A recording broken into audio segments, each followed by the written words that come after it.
पोटासाठी अन्नाच्या शोधात वनवन भटकत जंगलात फिरणारा हा द्विपाद व निर्बल प्राणी त्याने आपल्या मनातील इच्छाशक्तीच्या, आत्मविश्वासाच्या आणि बुद्धीच्या वापराने अक्षरशः गगनाला गवसणी घातली. किती अफाट कार्य पार पाडली. आज मानव काय करीत नाही, सर्व काही त्याने शक्य करून टाकले. पळायची गती कमी म्हणून वाहने तयार केली. वाऱ्यापेक्षा जास्त गतीने ती पळतात. ती पळण्यासाठी जगभर रस्ते तयार केले. तो समुद्राच्या पोटात जाऊन येतो. तो पक्षाप्रमाणे हवेतून उडत उडत जातो. तो परग्रहावर जाऊन येतो. तो घरात बसून हजारो मैल दूरच्या लोकांशी बोलू शकतो, पाहू शकतो. तो रानात रस्त्यावर असला तरी कुणाशीही संपर्क साधू शकतो. त्याला शारीरिक ताकद कमी म्हणून मोठमोठाली प्रचंड ताकदीची यंत्रे तयार करून त्यांच्याकडून कामे करवून घेतो. हा सर्व प्रवास मानवाच्या अंतर्मनात वसत असलेल्या जिद्द, चिकाटी, तीव्र इच्छा व स्वतःच्या बुद्धीवरील अफाट विश्वासामुळे झालेला आहे. मानवाने मनात आणले तर कोणीही एकटा माणूस छिन्नी हातोडीने पृथ्वीलाही भोग पाडू शकतो. ही सर्व ताकद, ही सर्व शक्ती त्याच्या आतमध्ये सतत जागृत असणाऱ्या अंतर्मनामुळेच शक्य झालेली आहे. हा सर्व त्या मनाचाच प्रताप आहे. दिव्य मन, माणूस व्यवहारात वागताना जे मन वापरतो ते बाह्य मन, शरीराची अनेकविध कार्य पार पाडणारे आणि मानवाला शक्ती पुरवणारे ते अंतर्मन, आणि अंतर्मनालाही जे शक्ती पुरवते ते दिव्य मन. दिव्य मन हे विश्व चैतन्याशी जोडलेले असते. विश्व चैतन्य हे सर्व शक्तिशाली, सामर्थ्य संपन्न असे आहे. तेच सर्व शक्तीचा स्रोत आहे. त्यातूनच जगाला, विश्वाला शक्ती पुरवली जाते. डोळे पाहतात ते त्याच्यामुळेच, कान ऐकतात ते त्याच्यामुळेच. डोळ्याला दृश्य दाखवणाऱ्या प्रकाशाचा प्रकाश तेच आहे. अंतर्मन हे दिव्य मनाशी जोडलेले असते व दिव्य मन हे विश्व चैतन्याशी जोडलेले असते. ज्याला आपण ईश्वराची इच्छा म्हणतो ते म्हणजे दिव्य मन होय. ईश्वराची जशी इच्छा असेल तसेच घडते. याचा अर्थ दिव्य मन जे करते तसेच घडते. मग आपले कार्य पार कसे पडते? जेव्हा एखादी सूचना बाह्य मन विश्वासाने स्वीकारते किंवा बाह्य मनाला चकवून अंतर्मनात थेट पाठवली जाते, तेव्हा अंतर्मन हे दिव्य मनाशी संबंधित असल्याने दिव्य मनाशी तिचा संपर्क येतो. दिव्य मन हे सर्व शक्तिशाली व सर्वत्र असल्याने ते त्या सूचनेप्रमाणे बाह्य परिस्थिती अनुकूल करते व कर्त्याच्या प्रयत्नाला यश मिळवून देते. ती जी सूचना आत गेलेली असेल त्याप्रमाणे घटना घडून येते. मला रोज आनंदी राहायचे अशी सूचना जर अंतर्मनाला दिली तर दिव्य मन ही आनंददायी घटना व परिस्थिती निर्माण करते व ती व्यक्ती आनंदात राहते. नंतर आनंदी वृत्ती ही एक सवय बनते व अखंड आनंदात राहू शकते. तो एक स्थायी भाव होतो. आनंदी असणे हा एक स्वभाव बनतो. म्हणून ज्याला काय व्हायचे असेल त्याने तशा रोज स्वतःला सूचना देत जाव्यात व तसे राहण्याचा, तसे होण्याचा मनापासून प्रयत्न करीत जावा. या अंतर्मनाची भाषा कोणती आहे? अंतर्मनाची भाषा ही भावना व मानसचित्रांच्या आधाराने आकार घेत असते. म्हणजे अंतर्मनाला भावनांच्याद्वारे चांगले समजते. अंतर्मनाला दुसरी भाषा फार चांगली समजत नाही. मानसचित्रे जशी उभी करू तशी अंतर्मनात खोलवर ठसा उमटत असतो. म्हणून कधीही कुणाविषयी वाईट मानसचित्रे पाहू नका. मानसचित्र उमटण्याला विचाराचा आधार असतो. म्हणून कुणाविषयी, अगदी शत्रूविषयी वाईट विचार करू नका. वाईट विचाराने शत्रूचे नुकसान करण्यापेक्षा आपण स्वतःचेच जास्त नुकसान करीत असतो. स्वतःविषयी चांगला विचार करा. चांगली मानसचित्रे रंगवा. आपण यशस्वी आहोत. आपल्याला हव्या असलेल्या गोष्टी मिळाल्या आहेत. मी नेहमी आनंदी व प्रसन्न असतो. जगात सर्वांचे कल्याण व्हावे. सर्व जग आनंदात न्हावून निघून चिंब भिजून जात आहे. सर्वांना सुख, शांती, समाधान मिळत आहे. सर्व जगात आरोग्य, बंधुभाव, एकता, समता नांदत आहे. सर्व जग समृद्धीने भरून गेले. ज्याला जे हवे आहे ते मिळतच. सर्वजण सुखात तृप्तीचा ढेकर देत आहेत. दिवसेंदिवस मी सर्व गोष्टीमध्ये अधिक चांगला होत आहे. माझ्यात सुधार होत आहे. माझे मन उत्साहाने भरून गेले व मी आरोग्य संपन्न आहे. मी एक यशस्वी, शांत, समंजस व्यक्तिमत्व आहे. मी निरहंकारी असून नेहमी प्रसन्नचित्त असतो. अशा प्रकारच्या सूचना मन एकाग्र करून झोपेची जेव्हा गुंगी येते त्यावेळी व झोपेतून उठल्यानंतर लगेच देऊन पहा, किंवा ध्यानावस्थेत जाऊन किंवा समूहाने बाह्य मनाला गुंगी आणून या किंवा यासारख्या तुम्हाला हवं असलेल्या सूचना द्या. काही दिवसातच तुमच्यात फरक पडायला सुरुवात होईल. किंवा न्यास थेरपीने या सूचनांचा प्रभाव ताबडतोब आपल्याला दिसून येऊ शकतो. प्रत्यक्ष प्रयोग करून तर पहा. ज्या दिवसापासून तुम्ही या सूचना द्यायला सुरुवात कराल त्या दिवसापासून पुढचे सर्व दिवस कसे जातात व पाठीमागचे दिवस कसे जात होते याची थोडी तुलना करून पहा, म्हणजे पडलेला फरक तुमच्या लक्षात येईल. विल्यम जेम्स इमर्सन आणि थोरो या 3 महान दार्शनिकांनी अमेरिकेचं वैचारिक डोकं घडवलं. त्यातील दृष्टा मानसशास्त्रज्ञ विल्यम जेम्स म्हणतात, आपल्याला जे काही बनायचं असेल त्याप्रमाणे आधी कल्पना करा, त्याप्रमाणे आपण झालेलो आहोत असा विचार करा आणि त्याच आविर्भावात वावरायला सुरुवात करा. म्हणजे तुम्हाला श्रीमंत व्हायचं असेल तर आपण श्रीमंत झालोय असे समजा, श्रीमंतीचाच विचार करा, त्याप्रमाणे आचरण करायला सुरुवात करा आणि श्रीमंतासारखेच वागा. तुम्ही नक्की श्रीमंत व्हाल. कारण वरील गोष्टीतून जी भावना तयार होते ती भावना श्रीमंत होण्यासाठी जे काही करावे लागते त्या सर्व गोष्टी तुमच्याकडून करवून घेईल आणि तुम्हाला श्रीमंती मिळवून देईल. श्रीमंती ही केवळ पैशाची असत नाही. श्रीमंती मनाची असते, विचारांची असते, वागण्याची असते. नाहीतरी कोट्याधीश असलेले सुद्धा भीक मागणाऱ्यापेक्षा जास्त वखवखलेले असतात. म्हणून श्रीमंती केवळ पैशात मोजता येत नाही. मन म्हणजे विचारांचा समूह. आपण जसे विचार करतो तसेच आपण बनत जातो. जो मनुष्य मनोमन ठरवतो की तो यशस्वी झालेला आहे त्याला यश मिळालेच म्हणून समजा. त्या मानसिक चित्राप्रमाणेच त्याला प्रत्यक्ष रूपात भौतिक परिणाम चाखायला मिळतात. त्याच्या अंतर्मनातील तस्वीरच एका हकीकतीमध्ये बदलते. मनात अफाट सामर्थ्य असल्याने व ते विचारांच्या समूहाच्या रूपाने राहत असल्याने जसा विचार पुरवू तसेच ती आकार धारण करते, तशीच परिस्थिती घडवून आणते. हेच मनाचे मोठे सामर्थ्य आहे. ते दिव्य मनाशी जोडले असल्याने हे सर्व शक्य होते. त्याचा प्रमुख आधार विश्वास किंवा श्रद्धा. श्रद्धा हे पुरुषाचे स्वरूप आहे. म्हणजे पुरुष म्हणजे चैतन्य, ते श्रद्धामय आहे. जशी ज्याची श्रद्धा असेल तसाच तो बनत जातो. ती सर्व संरचना मानवाच्या मेंदूमध्ये अस्तित्वात आहे. म्हणून नेहमी चांगला विचार ठेवा.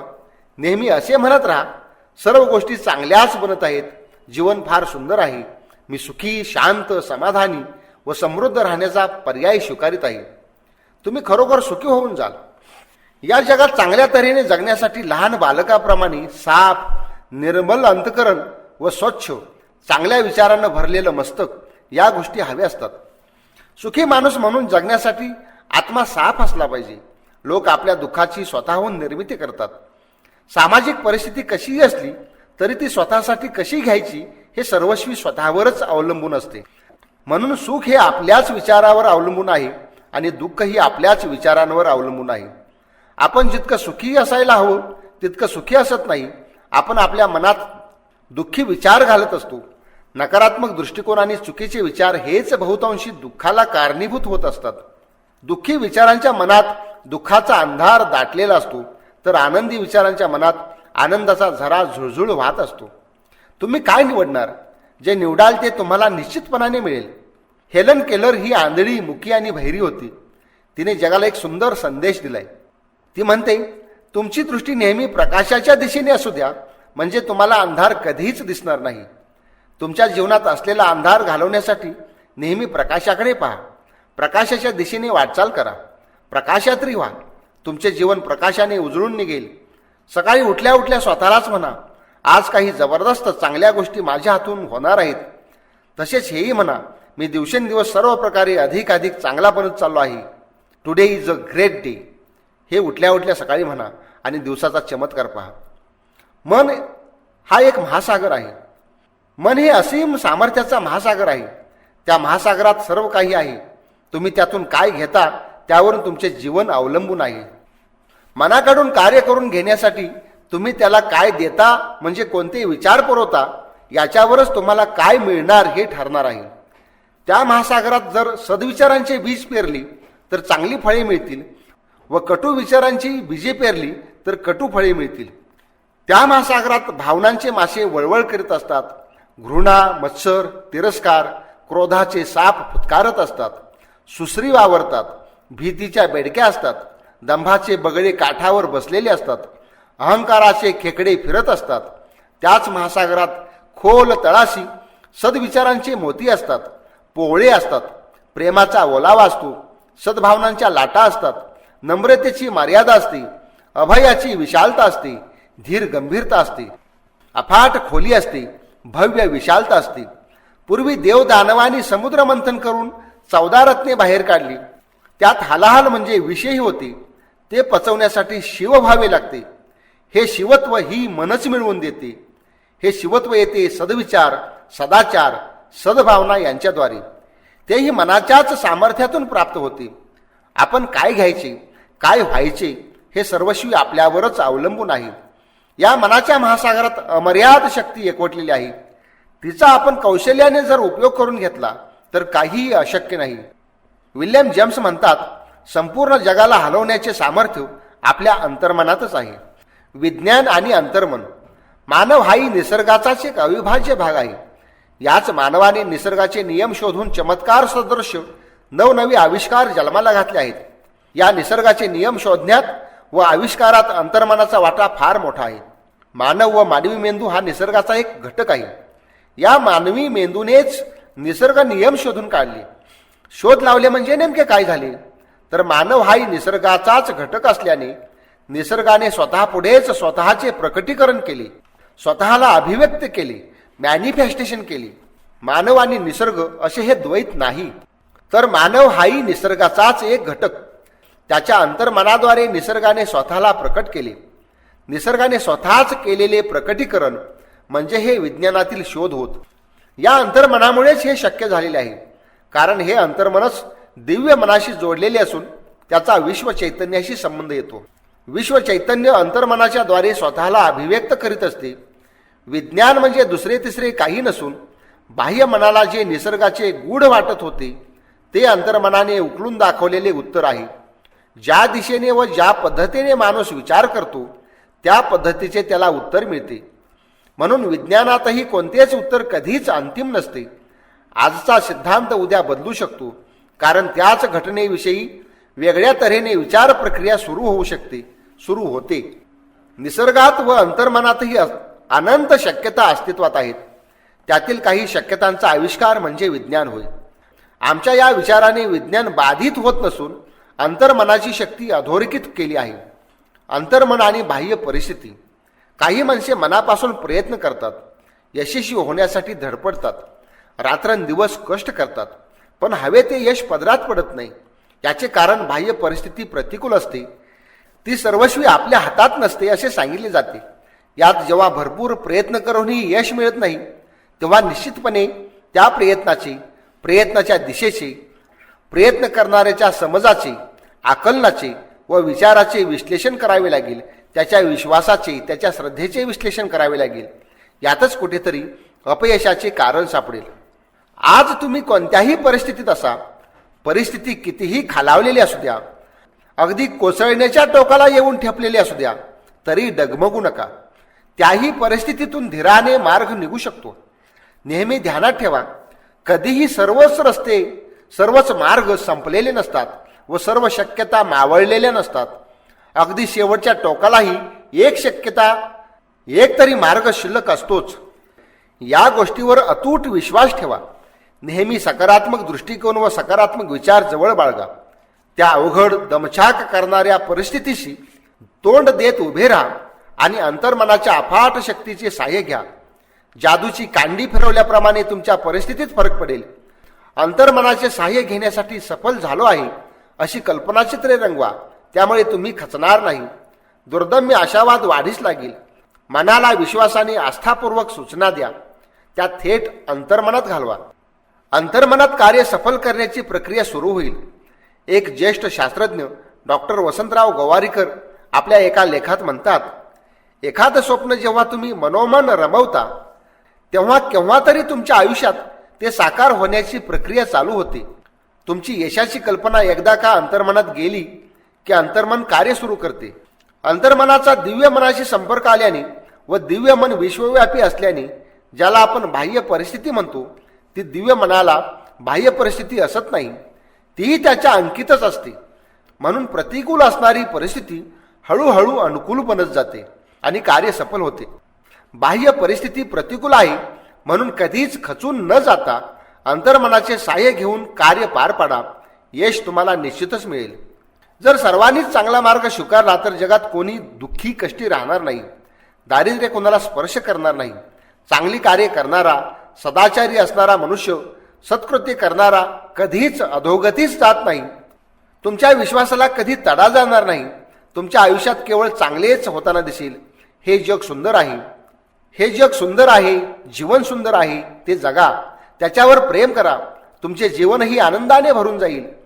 जगाची जीवनाची सुंदरता आपल्याला कळत नाही, निसर्गाची भाषा आपल्याला समजत नाही. मात्र विद्यापीठीय ज्ञानाच्या सर्टिफिकेटची सुरळी हातात धरून आपण शहाणे झाल्याचा आव आणतो आणि गर्वाने फुलून जातो. त्यात आनंदापेक्षा दंभच फार असतो. दंभालाच आनंद समजत असाल तर खऱ्या आनंदाचे काय वर्णन करावे. तुम्हाला हवं ते मिळवायचे का? जीवनात अनेकानेक गोष्टी हव्या असतात. प्रत्येकाची ध्येय धोरणं वेगवेगळी असतात. कुणाला संपत्ती हवी असते, कुणाला प्रसिद्धी हवी असते, कुणाला सत्ता तर कुणाला पद प्राप्त करायची असते. कोट्यावधी लोकांच्या अनंत इच्छा, प्रत्येकाच्या अविरोधी इच्छा सहज पूर्ण होतात. मात्र दोन किंवा अनेक इच्छांमध्ये विरोध आला की झगडा सुरू होतो. वर्गातला एक नंबर हा एकटाच असतो, मात्र तो अनेक जणांना मिळवायचा असतो. अशा ठिकाणी स्पर्धा सुरू होते. तर काश्मीर एकच, मात्र ते भारतालाही हवे व पाकिस्तानलाही हवे, अशा ठिकाणी भांडणे सुरू होतात. मात्र विश्वाची अशी एक व्यवस्था असू शकते की तिथे जो जे वांछेल तो ते लाहो प्राणी जातं. हे पसायदान संत श्री ज्ञानदेवांनी मागितल्याप्रमाणे खरोखर घडू शकेल. त्यासाठी दोन इच्छांमध्ये विरोध असता कामा नये, ही महत्वाची अट आहे. तसेच निस्वार्थ बुद्धीतून विश्व कल्याणाच्या हेतूने सद्भावनांच्या मुशीतून आलेली सदिच्छा प्रयत्नाने निश्चितच साकार व्हायला अडचण नाही. ही गोष्ट फारच वरच्या पातळीची झाली. सर्वसामान्यांना रोजच्या जीवनात अगदी छोट्या छोट्या इच्छा असतात, काही ध्येय असतात व ती प्राप्त केल्याने कुणाचे वाटोळेही होणारे नसते. तरीही त्यांना ते मिळत नाही. मात्र त्यांनी जर अंतर्मनाचे सहाय्य घेतले तर त्याचे ध्येय निश्चितपणाने साकार होईल. यात तिळमात्र संशय बाळगू नये. ध्येय प्राप्त करण्याच्या सततच्या विचारामुळे त्याविषयी आशावादी दृष्टी वाढीस लागते. ती गोष्ट अंतर्मनात जाऊन बसते. त्या संदर्भातील कार्यशक्ती अंतर्मनातून मुक्त होते व ते ध्येय प्राप्त होईपर्यंत प्रयत्न केले जातात व शेवटी ते ध्येय प्राप्त होते. त्यासाठी प्रयत्न जितका महत्वाचा आहे तितकेच अंतर्मनाचे सहाय्य घेणे हेही महत्वाचे आहे. पूर्वी यशप्राप्तीसाठी कठीण परिश्रम करावे लागत. आज असे दिसते की कठीण परिश्रम करूनही हवे ते मिळतेच असे नाही. त्यासाठी काही इतर तंत्रांचा अवलंब करावा लागतो. नवनव्या कल्पना वापराव्या लागतात. नवनवे शोध लागून मानवी श्रमाला पर्याय उभे राहिले. तसेच आधुनिक मानसशास्त्रज्ञाने दाखवून दिले आहे की मानवाचे अंतर्मन हे महाशक्तिशाली आहे. त्यात अनंत शक्यता वसत आहेत. ते हवे ते मिळवू शकते, हवे ते मिळवून देऊ शकते. असीम शक्तीचा महासागर असलेल्या अंतर्मनाचा उपयोग करून घेऊन यश मिळवायला काय हरकत आहे? आपण जर व्यवस्थितरित्या अंतर्मनापर्यंत जाऊन पोहोचलो तर ते आपणास हवं ते मिळवून देऊ शकते. अंतर्मनाची मदत कशी घ्यावी? अंतर्मनाचा प्रमुख आधार आहे विश्वास किंवा श्रद्धा आणि भावना. जी गोष्ट आपल्याला हवी आहे किंवा ती गोष्ट घडवून आणायची असेल त्या संदर्भात ती गोष्ट घडलेली आहे अशी कल्पनाचित्रे पाहायची. ती पूर्ण झाली आहे असा विचार करायचा. नेहमी सकारात्मक दृष्टिकोन ठेवायचा. त्यासाठी पुढील गोष्टी पाळायच्या. कधीच वाईट बोलायचे नाही, कधी वाईट ऐकायचे नाही, कधी वाईट पाहायचे नाही, वाईट विचार करायचा नाही, वाईट कृती करायची नाही. मन सद्विचाराने भरून घ्यायचे. सर्वांविषयी चांगल्या इच्छा ठेवायच्या. कुणाची घृणा करायची नाही, कुणाचा तिरस्कार द्वेष मत्सर करायचा नाही. जो तो ज्याच्या त्याच्या पद्धतीने जगत असतो. दुसऱ्याच्या जगण्यातील किंवा जीवनातील चुकाबद्दल आपण स्वतःला न्यायनिवाडा करणारे समजायचे नाही. सर्वांवर मनापासून प्रेम करायचे. आपले जीवन परमेश्वराच्या हवाली करायचे किंवा परमेश्वरासच आपल्या कामातील पार्टनर करून टाकायचे. मदतीसाठी ईश्वराकडे प्रार्थना करायची, त्याला मदत मागायची. तो निश्चितपणाने मदत देतो याची खात्री ठेवा. हो, तो मदत देतोच. क्रोधाने किंवा भावनांच्या अतिरेकाने मन क्षीण किंवा दुबळे होऊ द्यायचे नाही. ते सतत सजग व संतुलित ठेवायचे. जे ध्येय असेल त्या ध्येयाला अनुसरून नियोजन आखायचे, त्याचे प्लॅनिंग करायचे. यशस्वीतेची कल्पनाचित्रे करीत सतत यशाचाच विचार करीत अथकपणे प्रयत्न करीत राहायचे. या गोष्टी केल्या तर तुम्हाला जे हवं असेल ते निश्चितपणे मिळेल. मनोजातम जगत सर्वम. मनाचे सामर्थ्य अफाट आहे, त्यात असीम शक्ती आहे. एवढेच नव्हे तर हे समग्र विश्व मनानेच धारण केलेले आहे. मुंगीपासून ब्रह्मदेवापर्यंत जे विश्व आहे ते सर्व मनानेच धारण केले आहे. हे विश्व चैतन्याने भरलेले असून ते मनाने आकारास आणलेले आहे. आपण ज्या जगाचा अनुभव घेतो तो सर्व अनुभव आपल्या पंच ज्ञानेंद्रियाच्या साह्याने येतो. आपली ज्ञानेंद्रिये जो आणि जसा अनुभव देतात तसेच आपल्याला जग जाणवते. सर्व माणसांची ज्ञानेंद्रिये ठराविक पद्धतीची आहेत, म्हणून सर्वांना ठराविक पद्धतीचा जगाचा अनुभव येतो. 2 इंद्रिये, 3 किंवा 4 इंद्रिये असलेल्या प्राण्यांना किंवा 5 पेक्षा अधिक इंद्रिये असती तर त्यांचा जगाचा अनुभव आणखी वेगळाच असता. त्यांचे समग्र जगच वेगळे झाले असते. आज जग जसे दिसते त्याचे कारण आपल्या सर्वांची ज्ञानेंद्रिये त्याच स्वरूपाचा जगाचा अनुभव आपल्याला तशा प्रकारचा देतात हे आहे. हा ज्ञानेंद्रियाद्वारे अनुभव येतो ते मनामुळे. केवळ डोळे असून पाहू शकत नाही किंवा केवळ कान असून ऐकू शकत नाही. त्यासाठी मनही थाऱ्यावर असावे लागते. शिवाय त्या ज्ञानेंद्रियांना ही शक्ती पुरवणारी शक्ती ही वेगळीच असते. म्हणून हे सर्व जगत मनाने धारण केलेले आहे. आपण अनुभव घेताना केवळ जसे आहे तसा निखळ स्वरूपाचा अनुभव व्यवहारात कधीच घेऊ शकत नाही. जगाचा अनुभव येतो तो तुलना करून. दूध पांढरे आहे या विधानाचा दुसरा अर्थ असा की दूध काळे नाही, दूध निळे नाही किंवा इतर कोणत्याही रंगाचे नाही. सर्व जगाविषयी हे लागू पडते. आपले प्रत्येक विधान हे तुलनात्मक असते.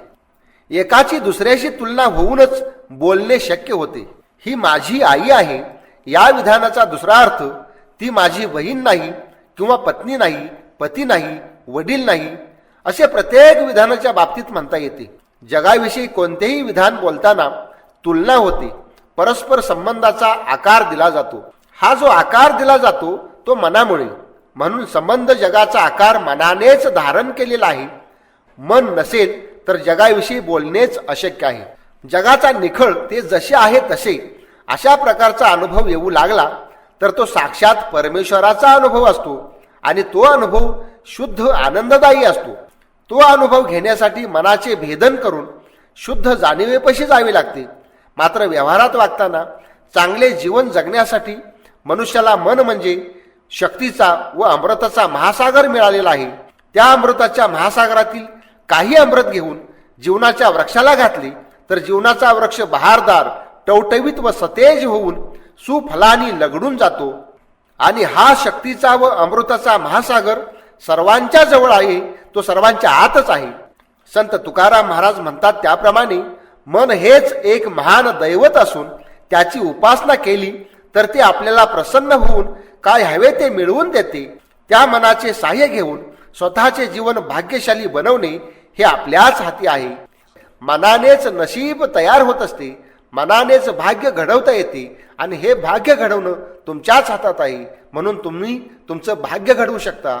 तुम्हाला तुमच्या भाग्य घडवण्याला शुभेच्छा. धन्यवाद.